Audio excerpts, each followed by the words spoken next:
Messieurs, dames, re-bienvenue à un tout nouvel épisode déjà de votre podcast Sonne la cloche. Épisode 17. Mon nom est Larry. Dylan, mon boy QC Fan Lutte, comment tu vas cette semaine? Ça va tellement bien. Ce matin, petit café, podcast, on parle de lutte. Et parfait matin aujourd'hui. À vous, hein? On dirait que c'est notre petit classique. Une fois semaine, on se réunit, puis là, la gang, pour vrai, mettez-vous bien, faites comme Dylan, allez vous chercher un petit café. Mettez vraiment votre cerveau à off parce qu'on a tout qu'un podcast cette semaine. Mon Dieu, qu'il y a de la nouvelle. Ça va être un peu comme un gros bulletin de nouvelles qu'on vous amène. On s'en va partout autour de la planète dans l'univers lutte. Dylan, grosse semaine de lutte? Ben oui, il s'est passé des affaires cette semaine, là, que ce soit du côté WWE, que ce soit du côté du Japon, TNA, peu importe, on va en jaser. Wargames s'en vient rapidement. Là. On sort de Saturday Night Main Event à peine, puis Wargames s'en vient. Il va falloir parler de ça, de qu'est-ce qui s'en vient. Wargames, on a eu des gros, je ne sais pas ce que tu en penses, mais on a eu des gros Raw, gros SmackDown. J'ai pas été déçu du côté WWE, puis j'ai hâte d'en parler avec toi. Absolument. Puis quelque chose que je pense que j'ai vraiment découvert ou que j'ai réalisé cette semaine, c'est que si la AEW a un gros show de prévu, ben attendez-vous à des changements de titre à la WWE, à des gros matchs, à des John Cena. Attendez-vous à des blockbusters. Puis ce que tu expliques qu'on a vécu à la WWE, que ce soit les Kabuki Warriors, on va tous les nommer les nouveaux champions. Grosse semaine. C'était pour contrer Blood and Guts. Puis ça aussi, j'ai hâte d'en parler, Blood and Guts. Là. On va jaser aussi Blood and Guts. Puis j'avais pas vu ça de même, mais effectivement, on a eu Blood and Guts la même semaine. Raw, SmackDown ont été surprenants pour vrai. Puis ils ont fait un gros show. Est-ce que c'est à cause des critiques qu'ils ont depuis quelques semaines? Parce que tu sais, quand Triple H a commencé Raw, il a dit le début m'a un peu ça m'a parlé parce qu'il a dit tout le monde a son opinion, les médias, les fans. Puis là, j'étais comme, là, Triple H, c'est ça en train de me dire. On dirait que c'est un genre de message caché que là, on a des critiques, puis que tout le monde a son opinion. Mais finalement, il y a un seul GOAT, puis c'est John Cena. Il l'a introduit de cette façon-là. Mais pour moi, c'est un message caché, là, parce qu'on a entendu les critiques. Je pense que les autres aussi les ont entendus. Absolument. Puis je pense que tu as mis le doigt dessus. La gang, bon show, je nous sonne la cloche. Et comme Dylan vous disait, on s'en va à Monday Night Raw. Donc, comme Dylan vous en parlait, Monday Night Raw, Triple H qui ouvre ça. Mon Dieu, gros speech, comme tu le disais, sur qui est le GOAT de la WWE. Introduit John Cena et mon Dieu, le TD Garden à Boston. Je veux t'entendre sur cette foule-là, Dylan. C'était fou, là.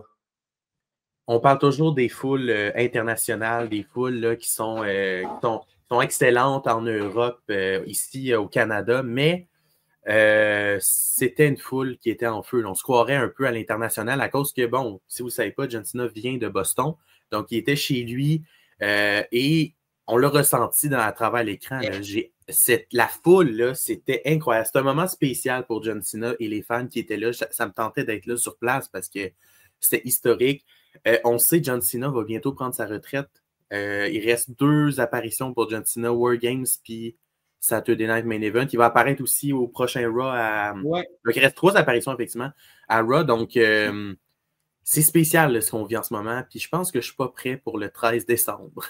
Ah non, on en a eu un petit avant-goût. Là. Même Cena, dans le ring, a été très émotif. Il a arrêté, je pense qu'il a dit une phrase, il a arrêté, il a pris bien soin de temps. Oui, prendre son temps. John Cena, c'est un des rares, tu sais, il prend son temps, puis il est excellent au promo, on le sait, c'est de GOAT. Mais il prend son temps avec la foule, c'est spécial à chaque fois que John Cena est là. Même quand c'était pas son année de retraite, on dirait que quand John Cena était là, tout le temps arrête complètement. Ah, oui. Puis tu écoutes ce qu'il dit, puis tu oublies tout, on dirait, je sais pas. Ce gars-là, on est dans une autre stratosphère de la lutte, là. Ce gars-là, c'est une légende vivante. Puis à Raw, j'ai adoré ce qu'ils ont fait avec lui. Ben oui, gros speech, dernière fois dans sa ville, Boston. Puis tu disais qu'on est dans une autre stratosphère. Ben, un gars qui est dans une autre stratosphère, mais dans un thème de vilain, dans un air de heel. Le plus gros heel vient interrompre John Cena. Dominic Mysterio, la gang, interrompt John Cena et sincèrement, j'ai rarement vu Dom se prendre de la heat comme ça. Et à ce moment-là, je pense qu'on a eu la même illumination d'Ilan, mais on le savait là, qu'à Boston, on allait avoir un match Dom contre John Cena pour le titre intercontinental de Dirty Dom. Là. Ben, il fallait que ça arrive un jour avant qu'il prenne sa retraite, John Cena. Là, parce que Dominique, son ascension dans les dernières années, c'est incroyable là, ce qu'il fait. Puis il fallait voir un jour Dominique contre John Cena. C'était, on ne peut pas manquer ça. Et là, que c'était à Boston pour le titre intercontinental, tout était parfait. Il y avait des rumeurs avant que le show parte. Là, je ne sais pas si tu l'as vu, avant que le show commence, là, il y avait des rumeurs Dominique contre John Cena. Est-ce que ça va être le main event? Ça va-tu commencer? Et il commence avec ça, mais tu peux pas commencer mieux que ça ton show. Là. Pour vrai, Raw commence d'une façon incroyable. J'ai fait, oh mon Dieu, ils ont-tu enfin compris que genre en ce moment, on a besoin de ça, on a besoin des matchs comme ça, on a besoin des moments comme ça en tant que fan, parce qu'il en manque en ce moment.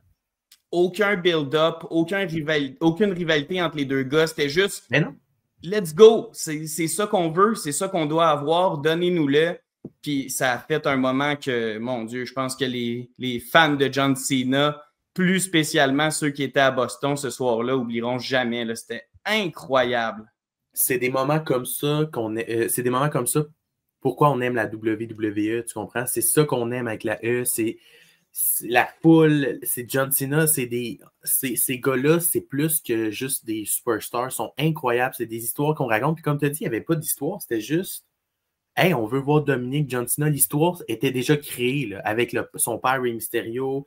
Tout était là pour que ce soit parfait. Puis le match était bon, j'ai adoré ça. Avec la victoire de John Cena en plus dans son hometown, j'aurais pas pu mieux demander. C'était fou. C'est sincèrement ce combat-là, la gang, vous devez aller le voir juste pour comprendre, en fait, voir le plus gros contraste ever entre le Ultimate Babyface puis le plus gros heel ever. C'est fou. Tous les promoteurs, tous les bookers rêvent d'avoir un heel chaud comme ça, puis un babyface qui est littéralement, tout le monde est à ses genoux. C'est fou raide. Là. Ouais, puis tu peux voir que quand Dominique est entré, tu ressens que la foule, oui, il hue, mais tu sais que la foule, derrière leur tête, ils sont contents de voir ça. Là, oui. Tu le ressens. Là. Il y a une grosse pop au début, genre, oh shit, Dominique vient face-to-face avec John Cena, puis après, les huées pendant la promo, c'était incroyable. Quel segment pour commencer Monday Night Raw, j'ai adoré ça. My God. Fait que ça, la gang, c'était la semaine de lutte qui commençait avec John Cena, nouveau champion intercontinental. John Cena est dans un jeu vidéo, là, puis là, ils viennent d'avoir le petit trophée en haut à droite. Vous avez débloqué tous les trophées du jeu. Là. Vous avez tout fait les missions. Tout est accompli pour John Cena. Qu'est-ce qui lui reste, Dylan, en 2 apparitions pour toi? Là? C'est quoi le plan? Je vais te mettre la photo. Semaine prochaine, Garden, on fait quoi avec Cena? Ben là, j'espère qu'il va lutter à New York. Défendre son titre, peut-être, tu sais. Oh! Je sais pas contre qui, mais tu sais, il parle de jeune talent. Pourquoi pas défendre son titre contre un jeune talent? Tu sais, pourquoi pas de NXT ou, tu sais, je sais pas, mais il parle de jeune talent. Il veut affronter des nouvelles superstars. On sait que John Cena, il est très... il pense au futur. Fait que, tu sais, il est comme moi, j'aimerais ça lutter contre un gars de NXT à Saturday Night Main Event, mais pourquoi pas le faire le 17 novembre à New York? Pourquoi pas au Bas-Femi? Au Bas-Femi contre John Cena, ça serait incroyable. Donc, moi, c'est ce que j'aimerais voir à New York, au Madison Square Garden. Puis, tu sais, il ne reste pas beaucoup d'apparitions. Donc, défends ton titre, puis il va probablement perdre le titre à Saturday Night Main Event contre le gagnant du tournoi. À moins qu'il va le perdre bientôt. Je ne sais pas c'est quoi qu'ils ont en tête, mais défends ton titre contre une future star, puis rends over quelqu'un. Puis c'est ça qu'il va faire, je pense. J'aime ça. Très bon plan. Puis c'est pour vrai, je trouve que de lui donner le titre en ce moment, ça lui donne tellement de la belle visibilité pour ces 2 dernières, mon Dieu, ça fait de la peine à dire, mais ces 2 dernières présences en carrière. Puis c'est ça, la gang, lundi qui s'en vient, il ne faut pas le manquer, 17 novembre, Monday Night Raw. Autre nouvelle du côté de Monday Night Raw, justement, concernant le Last Time Is Now tournoi de John Cena. Rusev a battu Damien Priest en raison de, encore une fois, une attaque d'Aleister Black contre Damien Priest. Donc, Rusev passe en deuxième round. Et du côté féminin, heel turn de Nikki Bella contre Stephanie Vaquer. Mon Dieu, ça, je ne sais pas pour toi, je ne l'ai pas vu venir. Bravo à la WWE. Moi aussi, c'est pas quelque chose que je m'attendais, honnêtement, de voir Nikki Bella se retourner contre Stephanie. Mais bon, le but, c'est vraiment d'envoyer Nikki pour le titre. C'est une défense de titre pour Stephanie. C'est une bonne chose, je pense. Honnêtement, je pense pas que cette équipe-là était nécessaire. On l'a utilisé quelques semaines pour affronter Roxanne puis Raquel. T'envoies Nikki Hill, ça peut. Je pense que c'est correct. Ouais, puis je suis confiant que Stephanie Vaquer va prendre soin de Nikki Bella dans le ring, puis qu'on n'aura pas les botches qu'on a vus, tu sais, quand elle fait un dropkick dans l'air, là, puis qu'elle manque. J'ai pas l'impression qu'il va avoir ces manques de synchro-là avec Vaquer. Je suis confiant qu'on va avoir un bon match. Je l'espère maintenant. Est-ce que tu mets ça à War Games, tu mets ça dans un weekly? Tu sais, pour moi, ce match-là a sa place sur un weekly. Je veux pas nécessairement avoir ça à War Games, personnellement. Non, très d'accord. Très d'accord. Sheamus a gagné contre Shinsuke Nakamura, donc lui aussi avance. Et là. Ce match-là était excellent. Là. Ah oui. Je sais, tu sais, on avait parlé de Rusev puis Damien Priest lors du dernier podcast, que genre, on savait pas trop à quoi s'attendre. On disait, ça va être bon. J'ai pas aimé ça. J'ai pas aimé Rusev contre Damien Priest. Aucune chimie. Aucune chimie, les gars. Aucune chimie. C'était fade tout le long. J'ai vraiment pas aimé ça. Comparé à Shinsuke et Sheamus, que là, ils nous ont sorti un banger. Ils ont la foule qui était. La foule s'est levée. C'était incroyable. Ce match-là, à voir comparé à Rusev Damien Priest, que je trouve qui m'a déçu personnellement. Très d'accord. Très, très, très d'accord avec toi. Après ça, Adam Pearce nous annonce un match pour encore une fois lundi qui s'en vient, la gang.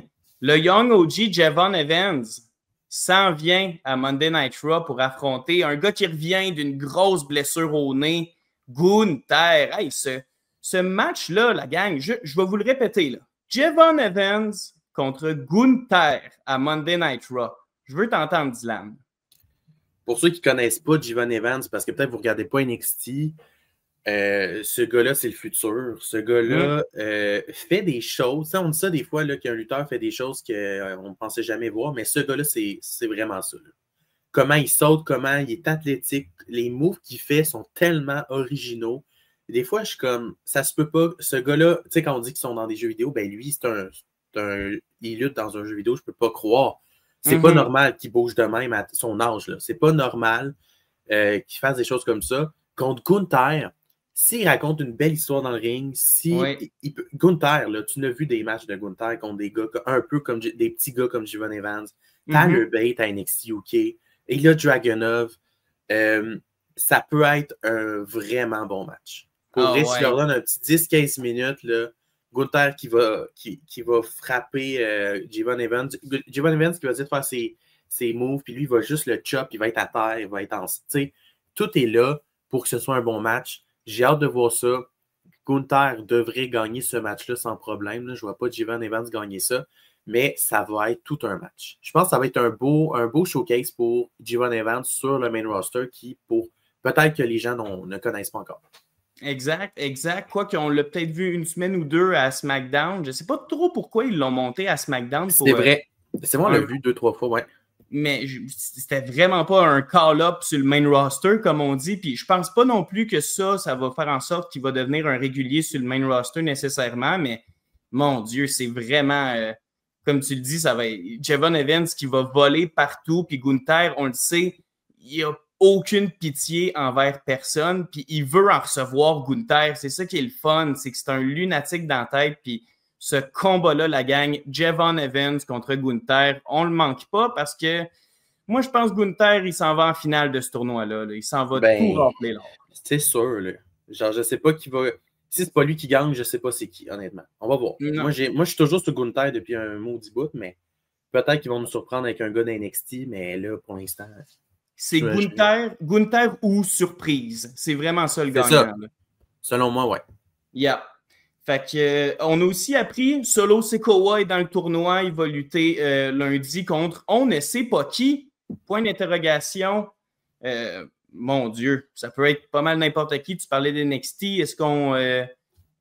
Moi, je pense qu'on s'en va. Là, tantôt, on va en jaser un peu de ce qui s'est passé à SmackDown, mais je pense qu'on s'en va du côté de TNA. Là, encore. Ah, j'aime ça, ouais.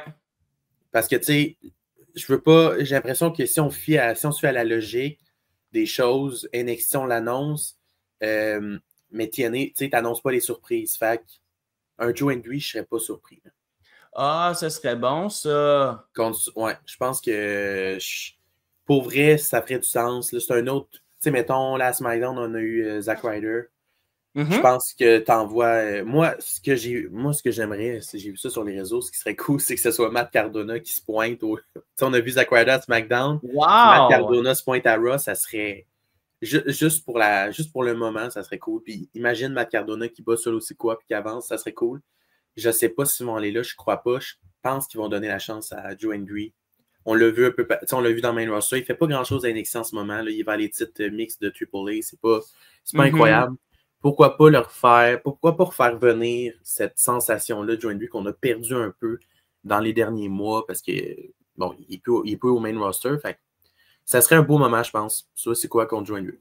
Ah, j'aime ça. Puis vois-tu, quand Zack Ryder est revenu à SmackDown, j'étais certain qu'il allait gagner. Puis finalement, il a pris le pin contre LA Knight.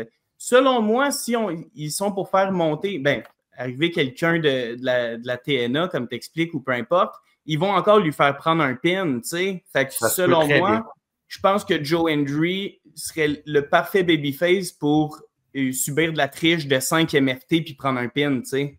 Ouais, c'est ça. Moi, c'est juste pour le moment, comme tu dis. Mais Joe Hendry, ça me parle beaucoup comme choix, ça.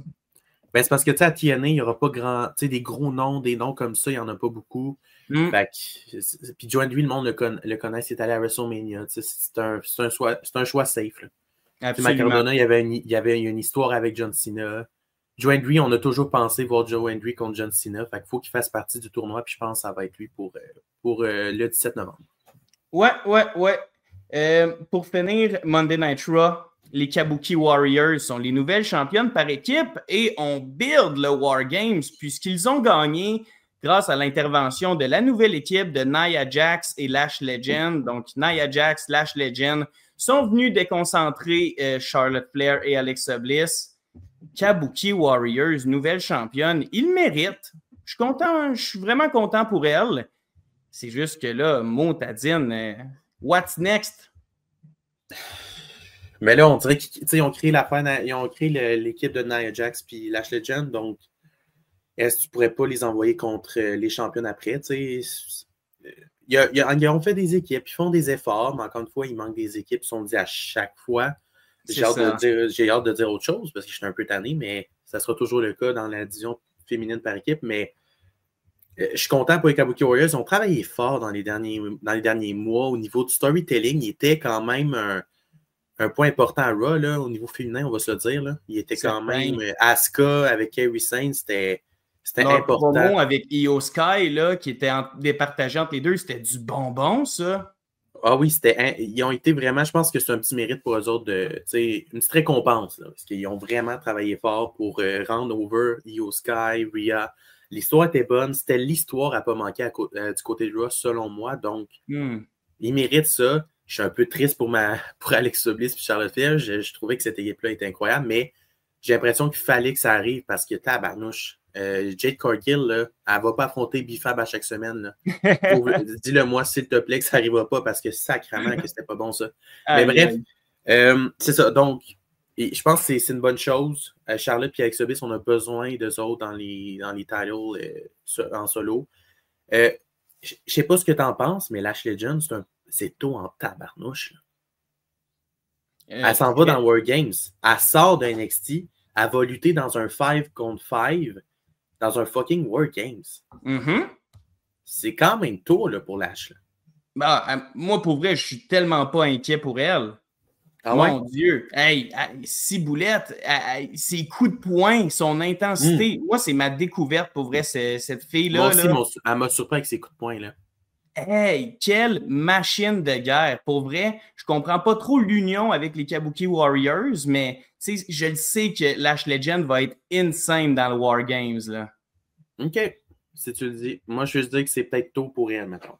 Je comprends Ben, ce que elle tu est veux à dire. NXT un bout. Mm-hmm. On sait pas encore c'est qui. Tu m'as pas expliqué c'est qui officiellement, là. C'est Tu sais, vrai. non, tu n'as pas regardé NXT, tu t'es c'est qui Lash Legend? Non.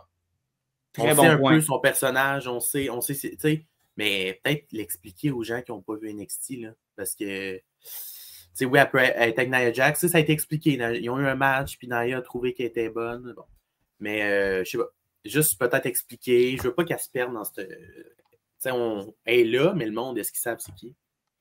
Ouais, c'est un bon point. C'est un bon point. J'avoue que moi, je la connaissais, fait que oui, je savais c'est qui, mais Mais il y en a qui ne regardent pas NXT, là. c'est ça. Beaucoup de monde ne regarde pas NXT. Très d'accord. On va voir ce que l'avenir nous réserve pour Lash Legend, mais vois-tu, je la trouvais déjà beaucoup plus menaçante que Nia Jax qui faisait juste replacer son top. C'était terrible. Là. C'était Ah, comme. ça, Nia c'était. Jax n'était même pas là pour frapper, elle était juste là, genre, pour sa présence, pour se replacer elle-même. C'était quoi qui se passait? Ah, c'était pour se moquer de Charlotte Flair, là. Tu te rappelles, là, qu'est-ce qui s'est passé à SmackDown? Oh my God, c'était pour se moquer de Charlotte Flair. Ben, c'était comme se moquer parce qu'il s'est passé à SmackDown, elle a eu un problème avec son gear, donc elle s'est genre replacée pour se moquer d'elle. Aïe, aïe, OK. Bon, mais sur cette note, Blood and Guts, qui était mercredi passé, c'est plate. On le voit mal. Si vous nous regardez sur YouTube, c'est le mieux qu'on peut faire. Mais parlons de Blood and Guts, Dylan.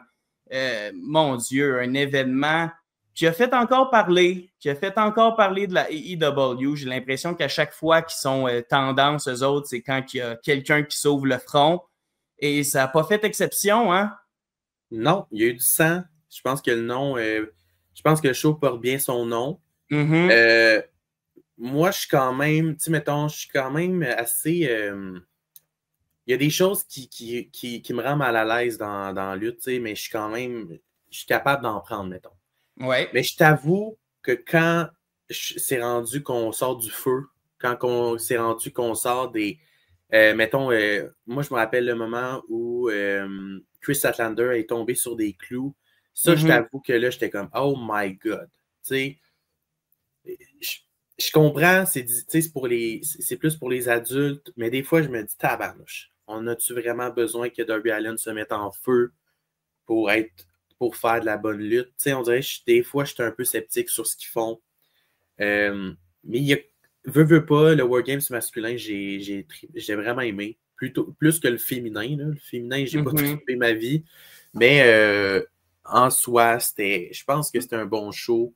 C'est totalement contraire à ce qu'on va voir à Wargames, ça c'est sûr. Tu sais, on a les 100%. deux extrêmes. Là. On a les deux extrêmes. Là. On Hey. a d'un côté, quand il va y avoir une table, tout le monde va capoter. Puis l'autre, c'est on a besoin de feu pour capoter les tables. À Wargames, c'était rien comparé à des clous, à des taxes, des taxes puis tout. Fait que c'est deux produits totalement différents. Tout le monde a son compte.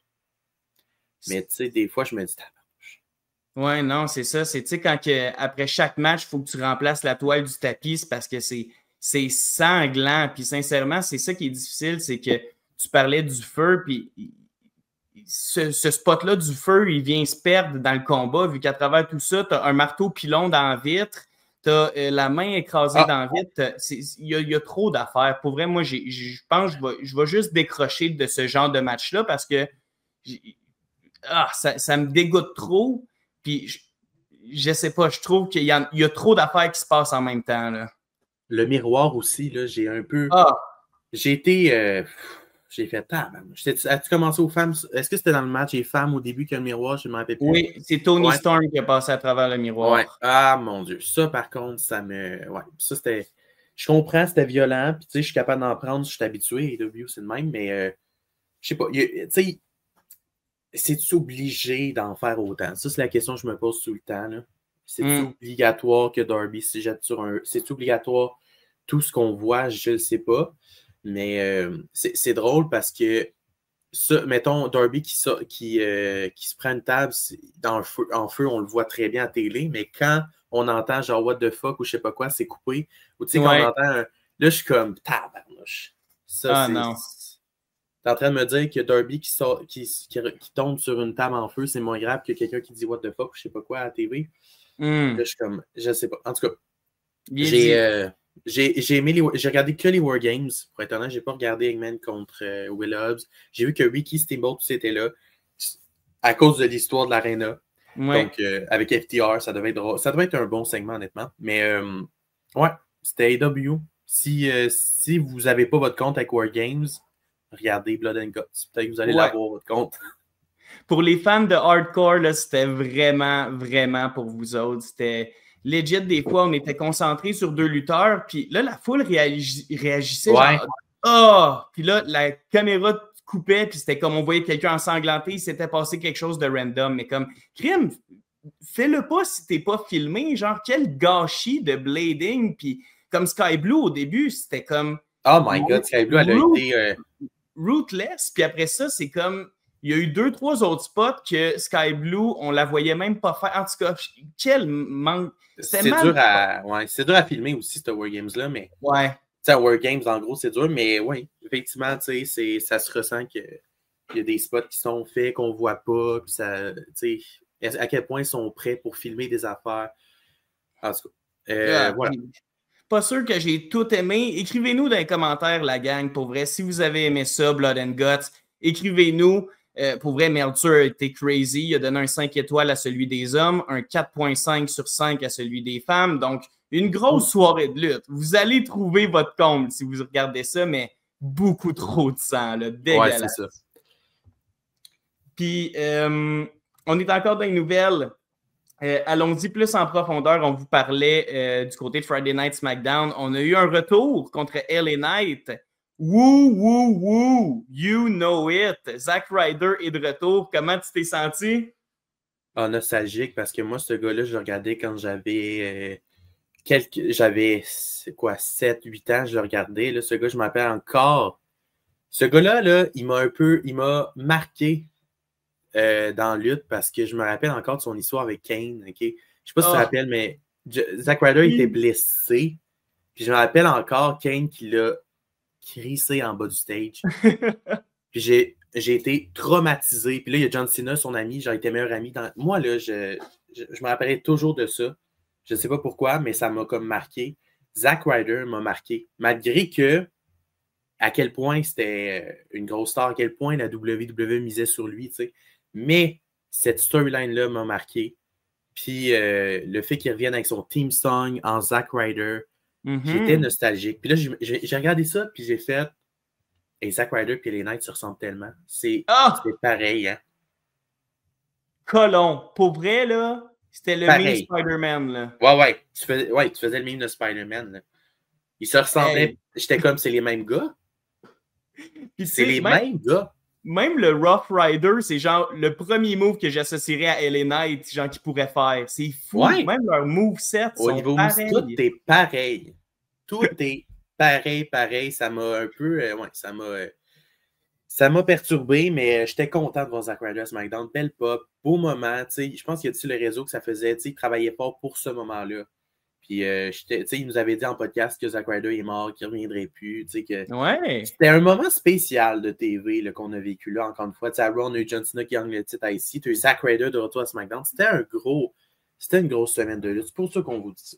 Ben oui. Puis tu le vois-tu dans la soupe de la WWE à long terme ou il retourne en bas, lui, il a pris son pin, puis... Ah, il a pris son pin, on le verra plus. OK. Bon, ben quand même dommage, ça, comme surprise. Selon moi, c'est ça. Tu sais, je veux dire, ça fait des années qu'il est sur la scène indépendante. Il serait arrivé plus tôt, je sais pas. Tu sais, s'il voulait vraiment, ce gars-là, il travaille comme un malade sur l'Indies, là. Il rend l'Indies être... Ouais. Fait que s'il voulait vraiment le garder pour... ça aurait été déjà fait, là. Si on le revoit, c'est pour voir Matt Cardona contre ça aussi quoi, mais selon moi, ça va être Joe Hendry, puis on verra plus Zack Ryder ou Matt Cardona à WWE. Je te suis, mais pour les fans, les nostalgiques comme Dylan et moi de Zack Ryder, ben allez voir la dernière édition, de Friday Night SmackDown. Autre nouvelle du côté de SmackDown, à partir du 2 janvier prochain, on retourne à 3 heures. de temps. Donc là, le show, on se rappelle, il est devenu seulement 2 heures de temps avec des grosses pauses. Et là, Dylan, on retourne à 3 heures. Je dois t'avouer que ma réaction, ça a été shit. Ah, ça me fait peur, cette nouvelle-là. Je t'avoue, Aïe. là, il y en a des nouvelles que des fois, je me dis, ça me tente pas que ce soit vrai, mais là, 3 heures, sais-tu, on veut pas ça, là. Genre, 2 heures, ça se fait bien, ça se regarde bien. Mais là, 3 heures de temps, comme Monday Night Raw, c'est-tu 3 heures aussi? 2 heures et demie. Ouais, c'est ça, mais 3 heures pour SmackDown. Ouais, c'est sincèrement, SmackDown est tellement pas, en termes de profondeur de roster, t'as tellement pas de profondeur que t'as pas un show de 3 heures à SmackDown. Là. Ben non. À Ben Raw, non. tu peux à 100%, puis en plus, t'as Netflix qui peut te permettre de faire 2 heures et demie et environ. Mais là, si boulette, va falloir que tu remplisses un vrai gros 3 heures. J'ai peur que la toune des pauses, j'ai peur qu'on l'entende encore plus. Là. Ah non, cette toune-là, elle me hante, cette petite toune-là. Mais pour vrai, oh my God, va falloir que tu travailles sur ton roster, ça c'est certain. Là. Va falloir que tu montes du monde comme Lash Legend, va falloir que tu travailles fort. Puis c'est pas nécessairement le roster, mais tes histoires, tu sais, je veux dire, si tu veux que je regarde ton produit, il faut qu'il soit bon. Donc, il faut que ton 3 heures vaut la peine. Fait que tes matchs, tu sais, les matchs qu'on voit à chaque semaine, peut-être éviter ça, faire des storylines plus intéressantes qu'en ce moment du côté de SmackDown. Fait il va falloir qu'ils travaillent fort pour que le monde se reste devant leur show pendant 3 heures de temps là, chaque vendredi. Oui, très bien dit. Fait qu'à partir de vendredi, le 2 janvier, la gang SmackDown retourne à 3 heures. À la fin de SmackDown, justement, on a vu le War Games masculin un peu se concrétiser parce que la gang, Drew McIntyre, je ne vais pas dire qu'il a rejoint la vision, mais il a serré la main à la vision. Drew McIntyre rejoint Logan Paul, Bronson Reed et Bron Breakker dans cette équipe Vision-là. Trouves-tu que Drew y fit avec les Heels dans un War Games? Ah oui. Ah oui, puis je suis content qu'il sert à de quoi notre Drew, là. On chialait de genre, qu'est-ce qu'on va faire avec lui? Puis là, il est avec Logan Paul, Bron, tu sais, quand même des grosses stars en ce moment. Il a sa place là. Il mérite sa place autant que le monde sont de l'équipe. Logan Paul, Bron, puis Bronson Reed. Il va faire pour vrai, ce gars-là va faire quelque chose de bien dans le War Games. Je pense qu'il va apporter quelque chose de nouveau aussi au niveau de l'histoire aussi.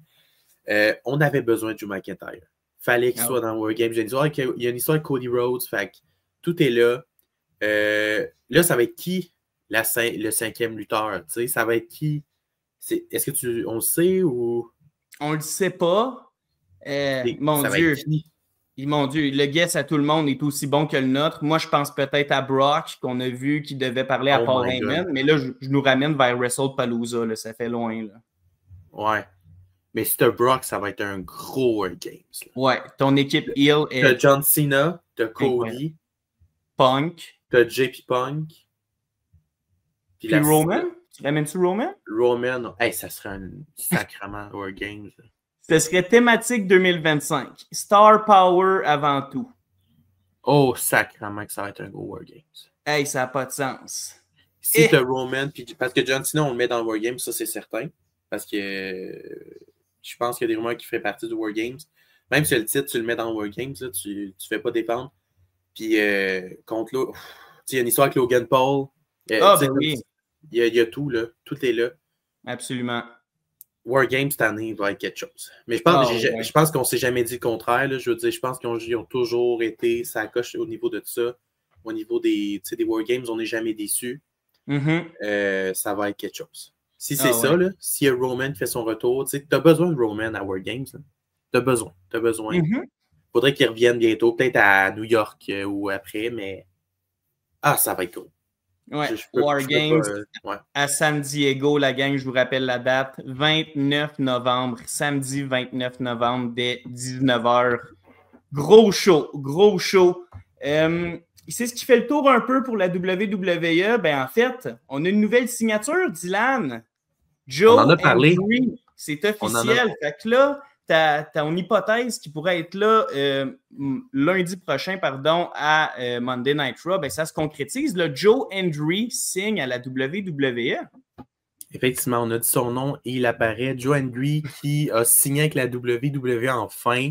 C'était une question de temps, ça c'est certain. Puis là, je me dis, ben, s'il a signé, pourquoi pas le faire revenir le 17 novembre? Ça confirme ça. Est-ce que Joe Hendry, selon toi, comment dire? Est-ce que sa popularité, est-ce que son buzz est terminé? Je sais pas. Y a-tu encore de quoi faire? Parce que Joe Hendry, il est là à cause du buzz qu'il donne, à cause de tout. J'ai l'impression, pour vrai, que, ben oui, en fait, il voulait le signer il y a 1 an. Puis il y a sûrement eu des procédures, peut-être qu'il devait finir son contrat, peut-être qu'il y avait des dates de prévues. Joe Hendry a explosé dans les dernières années, puis sincèrement, je pense que c'est juste un mauvais timing parce qu'on le voit, j'ai l'impression en ce moment qu'il commence à dégonfler un peu la balloune Joe Hendry, là. Ben totalement, puis ça fait un petit bout qu'on l'a pas vu dans le main roster, donc à NXT, c'est pas là qu'il va faire son buzz, tu comprends? Tu sais, il y a des moments à NXT, des beaux moments qu'ils font avec lui au niveau de sa gimmick, mais à quel point c'est un buzz, ça l'est pas, là. Ils veulent-tu amener cette comédie-là à Raw, SmackDown pour justement allonger le show avec des segments de Say His Name? Je sais pas, est-ce que ça va fonctionner dans le main roster, cette affaire-là? Ah. Parce que Joe Hendry, c'est un one moment, là. C'est un moment dans un show, that's it. Est-ce que c'est quelque chose qui va marcher à long terme? Hey, je sais pas, parce que je suis désolé, son buzz a baissé pas mal, là. Selon moi. C'est pas un bon lutteur, là. Ben c'est ça, ce gars-là, si t'enlèves la gimmick, si t'enlèves tout ce qui est autour, je sais pas à quel point ce gars-là est dans le main roster, puis il est là à NXT en ce moment. Là. Écrivez-nous la gang. Êtes-vous hype pour Joe Hendry? Une chose est sûre, la WWE l'est en motadine. Autre nouvelle, celle-là plus négative un peu. Fandango, parle-nous de Fandango, l'ancien Fandango.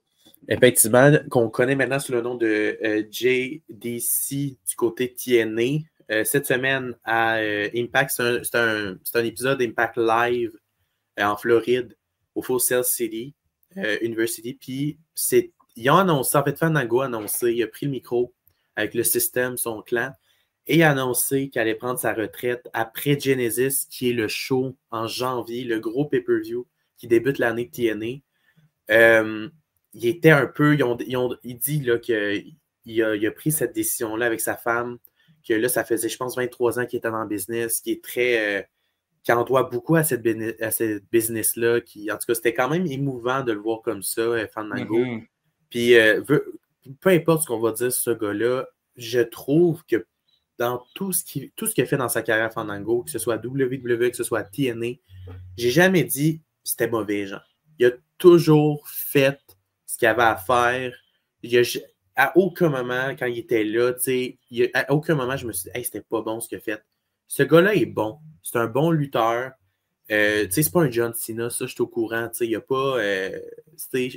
À WWE, il n'a pas marqué la WWE à tout jamais, mais il a quand même fait des segments qui étaient drôles avec Tyler Breeze. Il a quand même lutté à WrestleMania contre Jericho.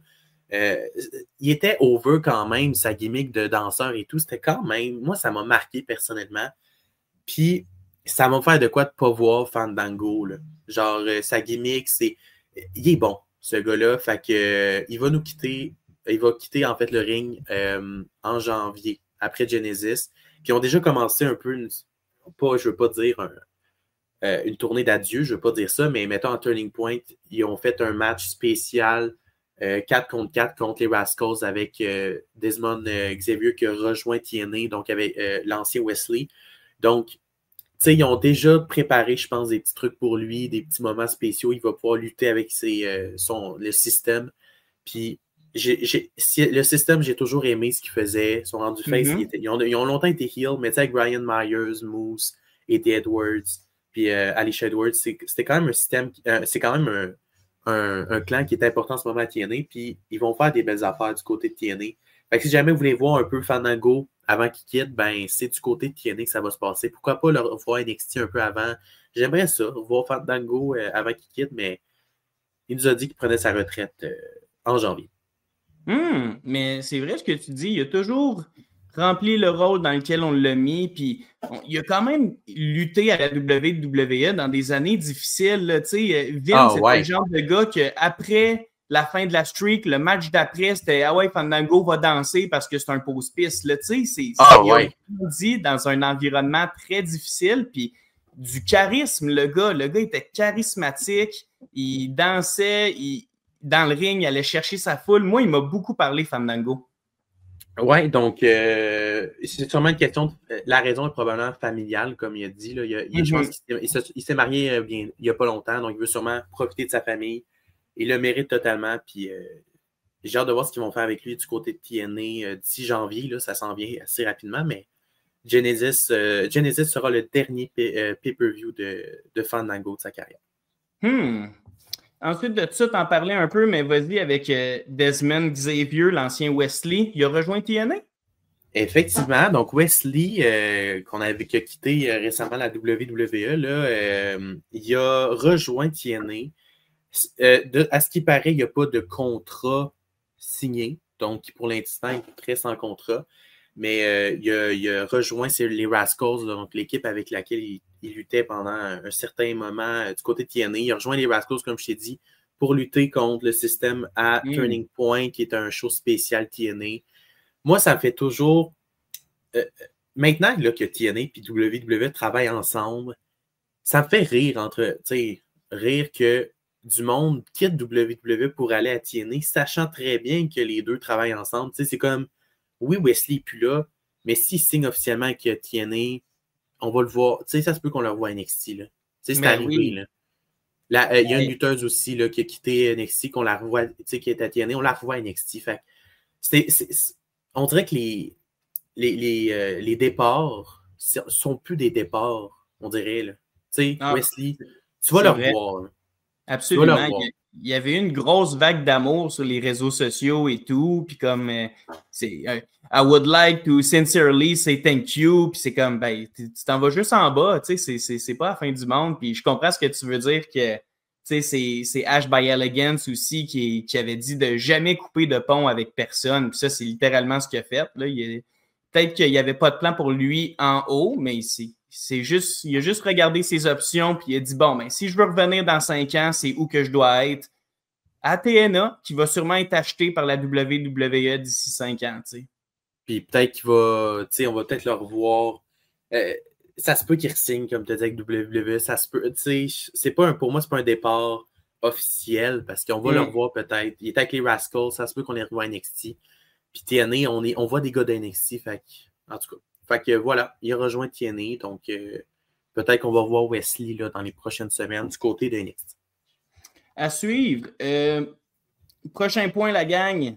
Comme vous le savez, plusieurs talents de NXT ont pris la direction du Japon, vers plus précisément la fédération Noah, qui travaille un peu comme avec la AAA. Là, c'est vraiment une collaboration avec la WWE, Noah.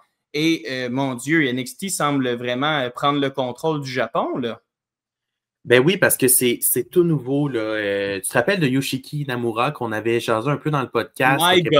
On l'appréciait. Puis il a fait quand même quelques... Il a été à NXT un certain temps là, avec Josh Briggs. Il y a une belle histoire. Il était excellent, ce gars-là. Mais à base, ce gars-là luttait à Noah. T'sais? Et quand Josh Briggs est parti à Noah, quand il est parti au Japon, et qu'on ne le voyait pas à NXT, ben c'est Yoshiki Namura qui le recevait chez lui. Puis Josh Briggs a lutté, je pense, dans un tournoi, ou en tout cas, il était là souvent du côté de Noah. Yoshiki Namura, ce gars-là est maintenant champion du monde, champion poids lourd de Noah.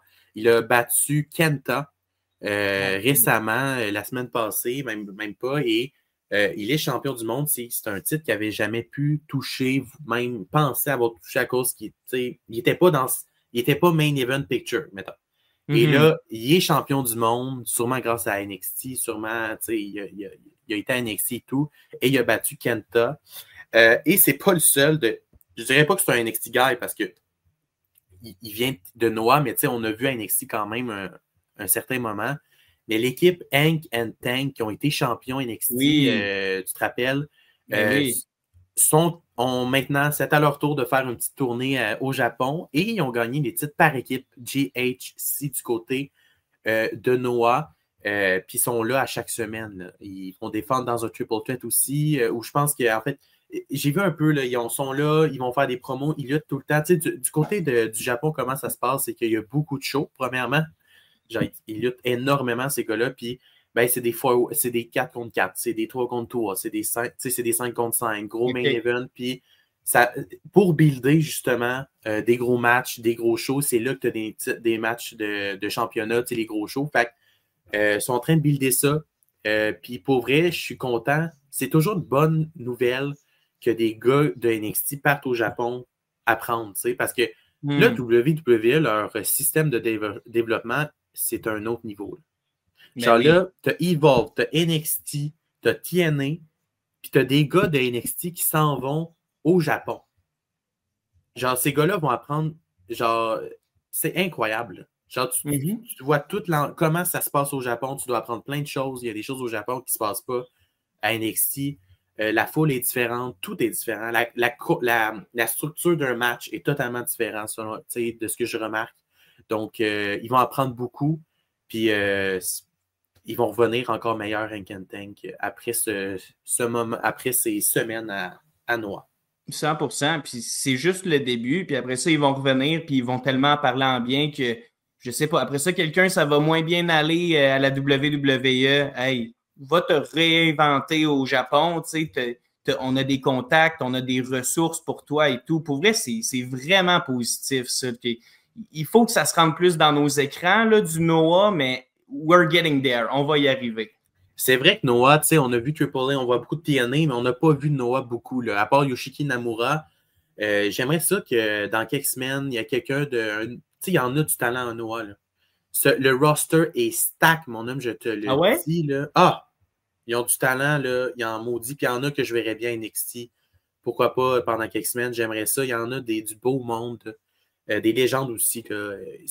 Il n'en manque pas, ça c'est certain. Donc, pourquoi pas voir du Noah du côté de NXT, je ne serais pas contre. OK, parce qu'on s'entend côté visibilité, on ne se mentira pas, AAA a explosé là, avec les shows avec la E. Si mais on est capable de faire cette collab-là entre Noah et la E, ça va exploser. Là. Mais c'est pas la même chose parce que là, c'est totalement différent parce que là, AAA, ils ont une chaîne YouTube, puis, hey, la collaboration est vraiment différente. Là, tu vois, tu sais, on a vu AAA, quand ils ont fait leur gros show, le 3/4, c'était des gars de WWE. Là. Ah ouais. C'était du monde que tu connaissais. Là, Noah, c'est un site de streaming. Il y a pas, t'envoies du monde de NXT. La WWE n'en parle pas à NXT, qu'il y a du monde qui sont partis. Peut-être qu'ils vont en parler. Là. Des fois, ils font déjà, hey, ils ont gagné des titres au Japon, mais ils font avec AAA. AAA, tu en parles à Raw, SmackDown, pas Noah. Là. Tu sais, Noah, c'est juste, OK, on envoie du monde là-bas, puis ils vont lutter pendant quelques semaines, puis ils vont revenir après. Bon, ils vont gagner des titres. Mais la visibilité n'est pas pareille, mais pas du tout. Penses-tu que c'est peut-être le plan de faire ça dans un an, peut-être, quand AAA va être bien rodé, là on se concentre sur développer Noah? Hey, je ne sais pas. Je ne sais pas à quel point c'est quoi leur plan au niveau du Japon. Tu sais, ils ont envoyé Yoskai aussi du côté de Marigold il n'y a pas longtemps à lutter au Japon. J'ai l'impression que pour l'instant, c'est vraiment ça va être court, ça va être juste des apparitions par-ci par-là. J'ai pas l'impression que c'est comme AAA. OK. Bon, ben à suivre de ce côté-là. Dernière grosse nouvelle qui est sortie cette semaine, c'est le PWI 250 des femmes. Donc, la liste des 250, et là, je vais le mettre entre parenthèses, meilleures lutteuses au monde de l'année. On a la photo ici. Mercedes Moné qui gagne la pole position numéro 1, suivi de près ou pas, je ne sais pas, par Toni Storm numéro 2. Et sincèrement, ça a fait quand même jaser ce PWI-là. Il y a plusieurs noms, concentrons-nous sur le top 10, mais juste dans le top 10, j'ai beaucoup de points d'interrogation que je veux jaser avec toi. Là. Ouais. PWI, ça fait jaser à chaque fois. Ça, c'est certain. C'est sûr. C'est sûr parce que on sera jamais d'accord. Tu sais, je veux dire, c'est très... bon, premièrement, on va y aller, là. Il y a des critères. Il y a des critères au niveau de tout ça. Ils utilisent des critères, par exemple, le in-ring, donc la qualité in-ring des lutteuses ou lutteurs, l'influence. Donc, quelle influence la lutteuse ou le lutteur a sur la business en ce moment, l'habileté technique. Aussi, tu dois affronter des lutteurs. Tu sais, mettons que tu affrontes le même lutteur ou la même lutteuse à chaque semaine, ben, tu vas être moins considéré que si, par exemple, tu luttes partout, un peu au Japon, au Mexique, puis aux États-Unis contre des lutteurs ou lutteuses moins, en fait, plus diversifiés, en fait. Donc, ça, c'est important aussi. Et aussi l'activité dans la période d'évaluation, ça aussi, c'est très important. Là. Si tu n'as pas lutté beaucoup, ça se peut que tu sois plus haut, sois plus bas dans le classement, mais c'est sûr que ça apporte toujours à débat. Les gens sont, tu sais, si les gens ne sont pas contents que la première lutteuse, c'est leur meilleure lutteuse de l'année, ben là, ils vont être fâchés, puis ils ne seront pas contents, ils vont charler ces réseaux. Moi, je vois le PWI comme un outil pour apprendre à connaître des nouvelles lutteuses. Pour des nouveaux lutteurs. J'aime ça. C'est ça. Au lieu de chialer sur le classement, vous devriez regarder ça et dire, OK, on regarde le top 10 par exemple, OK? Mercedes Moné, on la connaît, est à AEW. Bon, là maintenant, tu me diras, c'est-tu la lutteuse de l'année? On peut se le demander. La fille en ce moment, elle est rendue à 13 titres. Elle a 13 titres. Elle est partout dans le monde, elle lutte partout à chaque semaine. Ouais. Peut-être qu'au niveau de au niveau de la diversité de ses adversaires, elle est là en ce moment, Mercedes Ben Moné. oui. Elle est là. Il n'y a personne qui lutte comme Mercedes Moné comme elle lutte. Là. Au niveau elle lutte partout sur la scène indépendante, AEW, au Mexique, on la voit partout. Fait qu'au niveau de là, il n'y a personne qui la dépasse, ça c'est certain. Puis l'influence, c'est titre. Genre, je comprends que. L'influence. Dylan, il y avait une rumeur qu'elle venait peut-être au Québec. Estifie, toute la lutte Québec s'est enflammée pendant une semaine. Finalement, c'était comme l'influence de cette femme-là est incroyable. Les gens donneraient des dizaines de milliers de dollars pour qu'elle vienne gagner leur titre. Là. C'est crazy. Pour vrai, on a beau dire ce qu'on veut. Là. Je pense que Mercedes Moné, je sais qu'il y en a qui ne sont pas contents, là, mais je pense qu'elle mérite sa place en sacrament. Ben oui. Dis-moi une lutteuse en ce moment là, qui a l'influence de Mercedes Moné, qui a. Il paraît qu'elle cherche en sacrament, mais elle lutte sur des titres. Elle s'en va, là. J'ai vu des vlogs, là. Elle s'en va dans un autre pays, puis elle est là, puis elle lutte contre des lutteuses qui ont à peine d'expérience. Puis elle fait un match. Puis elle lutte après contre l'une des meilleures lutteuses, Toni Storm, devant 20 000 personnes. Tu comprends? Je pense qu'on ne comprend pas que cette femme-là, veut pas, peu importe qu'est-ce qu'on pense d'elle, ça a été la lutteuse de l'année. Ouais. Puis si on pense logiquement. Là. Ouais, puis les critères, comme on en parlait, elle coche tellement de critères. C'est comme, elle sort de sa zone de confort à chaque semaine. Moi, pour vrai, c'est sans équivoque. Pour vrai, là, Mercedes Moné. Puis en plus, dans le ring, c'est un joyau. Elle n'est jamais sloppy, elle est toujours bonne. Je suis certain que ses combats contre des débutantes, comme tu disais, contre des peu expérimentés, je suis certain que c'était très potable comme match. Mercedes Moné n'a jamais de mauvais match, pour vrai. Elle s'est même risquée au Japon, puis elle a brillé au Japon où la lutte féminine est insane là-bas. C'est sans équivoque pour moi, Mercedes Moné, c'est son année. Là. Ouais, donc c'est sûr que ça fait jaser, mais là, je pense qu'on peut rien dire sur Moné. Derrière Moné, il y a Toni Storm. Ça, je pense qu'on ne peut pas chialer là-dessus. Là. Ça, on ne peut pas chialer là-dessus. Puis quand je te disais que selon moi, le PWI sert justement à connaître de nouvelles lutteuses, puis à peut-être connaître de nouveaux produits, troisième, Saya Kamitani, lutteuse de Stardom. Je comprends ce que tu veux dire. Je pense qu'il y a plusieurs personnes comme moi qui étaient comme « Ah, je vais aller faire une petite recherche Google sur c'est qui, elle? » Ouais, mais c'est ça, mais il y en a qui font pas ça puis qui vont chialer parce que Saya Kamitani, ne savent pas c'est qui, ils vont dire « Troisième? » Ben voyons donc. Mais si tu la vois lutter, si tu sais c'est qui, parce que Stardom, il lutte tu sais, c'est le nombre de matchs aussi dans la période évaluée, il lutte presque à chaque jour. Là. Ils ont des shows. Ils luttent partout. En tout cas, Saya Kamitani est championne du monde du côté de Stardom. Okay. Et au niveau de storytelling, au niveau de son in-ring, là, ça, là, Saya Kamitani est là. sais, Mercedes Moné, c'est Ouais. l'influence. Saya Kamitani, elle dépasse tout le monde. Au niveau des rings, si vous voulez voir, ben regardez Stardom, vous allez voir qu'est-ce qu'elle fait. Mais elle est troisième, puis je pense que c'est explicable. Tiffany Stratton, quatrième. Hmm. Ça, c'est ce qui a enflammé les médias sociaux, les réseaux sociaux. C'est Tiffy. Tu penses? C'est ça que c'est le monde, parce que, je veux dire, le monde l'aime. Il y a juste moi, qui chiale sur elle, mais je comprends pas. Qu'est-ce que, genre, mettons, il y a du monde qui chialait dessus ou? Ouais, ben, l'opinion générale, puis je vais le partager aussi, c'est que Tiffany Stratton est calissement protégée par ses 2 petites défaites depuis qu'elle est sur le main roster. On la garde comme la petite Barbie parfaite qui ne perd jamais, mais au final, elle se fait exposer au micro souvent pour vraiment être générique. Elle n'a pas d'influence vraiment, selon moi, cette femme-là non plus. Elle sort pas de sa zone de confort dans des three-way avec Nia Jax puis Jade Cargill puis cette même poutine-là. Je comprends pas, Ben, numéro 4. la diversité de ses adversaires, on est où, là? Quelle diversité à eux, tout court, genre. Quel lutteur, à quel moment Tiffany, pour vrai, je me demande si elle a lutté contre 10 lutteurs différents dans la. Genre, c'est une bonne question. Je veux savoir pourquoi cette femme-là est quatrième, tu sais. C'est ça que je me le demande. Là, j'ai dit que je ne chialais pas sur le PWI, là, parce que ça sert. Mais sur ce point-là, je suis désolé, il faut que je chiale, là, parce que là, Tiffany Stratton. En tout cas, moi, premièrement, Io Sky, je comprends pas pourquoi elle n'est pas là pour l'instant. Ouais, Io Sky, c'est tough. Pour moi, je comprends pas, elle devrait dû être première. T'sais. Mais bon, ça, c'est des critères encore une fois. C'est juste que Tiffany, je suis désolé, ça me touche, puis ça, il faut que je le dise. Mais Tiffany, ça m'a un peu surpris qu'elle soit là.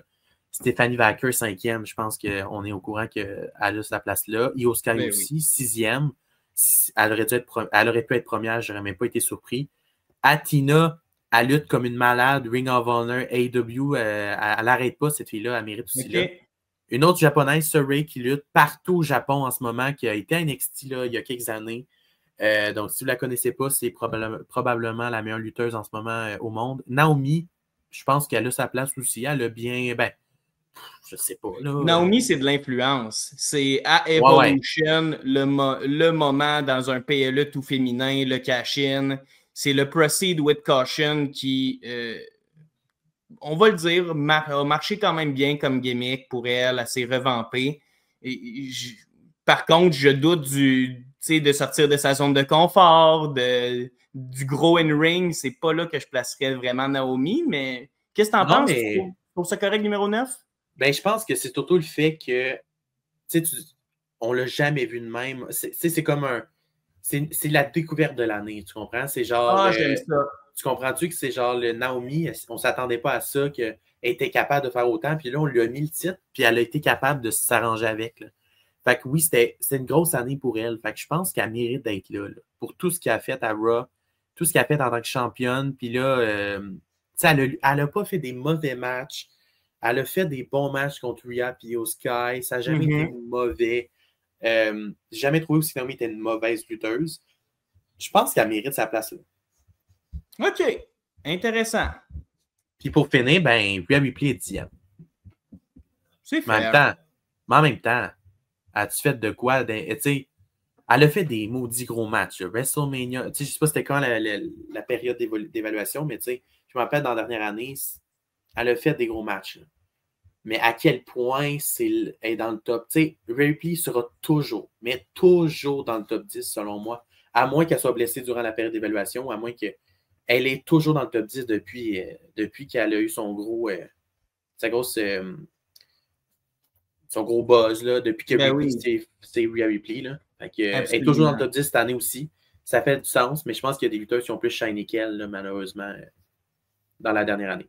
Non, tu as raison. Rhea Ripley, j'imagine, je ne connais pas par cœur les anciennes années, mais j'imagine était plus haute. Elle était plus haute. Là. Ripley, on la voyait, une fois, elle était peut-être number one, elle était vraiment plus haute, mais c'est normal. Elle ne peut pas être toujours dans le top. Puis il y a des lutteurs, je pense, qui ont plus shiny qu'elle, mais fait que. Puis tu sais aussi le fait que les compagnies, tu sais, je comprends, il y en a qui sont comme, mais là, Stardom, comment ça? Il n'y a personne qui regarde Stardom, ou même AEW, tu sais, le fait qu'il y ait 2 lutteuses AEW, le monde sont genre, what the fuck? Et ils capotent, sont genre, mais en même temps, AEW a quand même une grosse influence maintenant dans le monde de la lutte. Mercedes Moné, on l'a partout. Tony Storm, tout le monde parle d'elle. C'est la star AEW en ce moment. depuis des années maintenant. T'sais, en tout cas, il y a plein, ça peut apporter à débat, le monde peut chialer, on peut chialer sur ce qu'on veut, ça apporte à débat, mais en même temps, selon moi, là, pour finir, ce PWI 250-là, c'est pour célébrer la lutte féminine.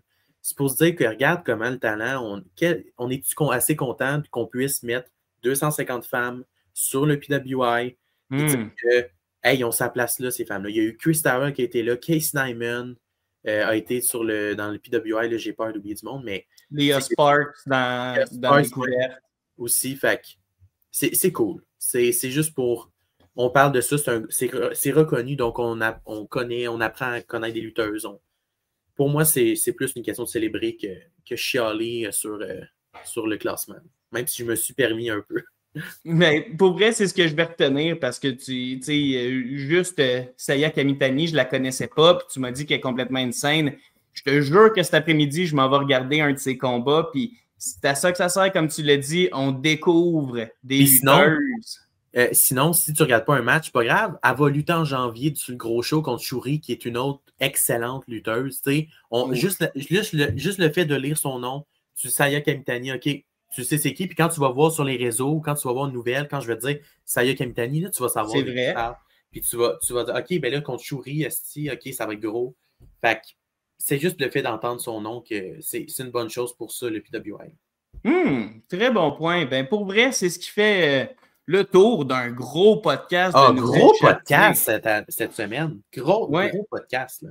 On n'avait pas le choix. On a eu des changements de titre. On a eu du sang en masse. On est allé partout autour de la planète. Pour vrai, c'est un gros pod. Dylan, merci encore une fois d'avoir fait ça avec moi.